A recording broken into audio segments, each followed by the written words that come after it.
ప్రజలకు ఇవ్వకపోతే ప్రజాస్వామ్యం చచ్చిపోతుంది ప్రజలారా. ఎవ్వరూ పత్తిత్తులేం కాదు, ఎవరి స్థాయిలో వాడికి ఉన్నాయి. ప్రతి ఒక్క అంశాన్ని నేను బయట పెడతా, రేపటి నుంచి. ప్రతి ఒక్క అంశము తెలుగుదేశం పార్టీ ఈ రాష్ట్రానికి ఏం చేసింది, ఏబిసిడి వర్గీకరణ మీద తెలుగుదేశం పార్టీ ఏం చేసింది, తెలుగుదేశం పార్టీ దళితులకు చేసిన అన్యాయం ఏంటి, వైఎస్ఆర్ కాంగ్రెస్ పార్టీ దళితులకు చేసిన అన్యాయం ఏంటి, జనసేన పార్టీ దళితులను ఎలా మోసం చేయబోతుంది, ఈరోజు బహుజన సమాజ్ పార్టీ అని ముసుకేసుకొని వచ్చినటువంటి బిఎస్పీ ఏం అన్యాయం చేయబోతుంది, ఈ రాష్ట్రంలో నాయకులందరూ ప్రజలను ఎలా ఏమార్చి రాజకీయాలు చేస్తున్నారనే దాని మీద ఖచ్చితంగా ప్రజలకు నిజాలు తెలియాల్సిందే. ప్రజల నిర్ణయాలు తీసుకోవాల్సిందే. నిర్ణయాలు తీసుకొని ప్రజలు రేపు రాబోయే ప్రభుత్వంలో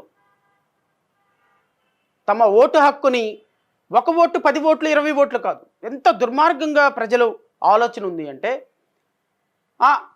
ఒక వ్యక్తి నిజాయితీగా నిలబడితే మనం వేసే ఓటు వల్ల అతను ఏం గెలుస్తాడులే, మనం అదిగో వాళ్ళకి ఆ పార్టీ వాళ్ళకి వేద్దాం, ఇదిగో ఈ పార్టీ వాళ్ళకి వేద్దాం. చాలా తప్పు సోదరులారా.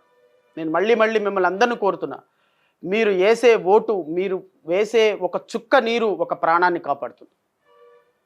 చనిపోతున్నటువంటి వ్యక్తికి ఒక చుక్క నీరు గొంతులో వేస్తే ఆ వ్యక్తి ఆ చుక్క నీరుతోనే బ్రతకొచ్చు. ప్రజాస్వామ్యం మీరు వేసే చుక్క అనే ఓటుతోనే బ్రతుకుతుంది, గుర్తుపెట్టుకోండి. ఈ బూర్జువా పార్టీలకు ఓట్లేసి తెలుగుదేశం పార్టీకి, జనసేన పార్టీకి, జనతా పార్టీకి, భారతీయ జనతా పార్టీ మన నెత్తి మీద కూర్చోబెట్టుకుందామా?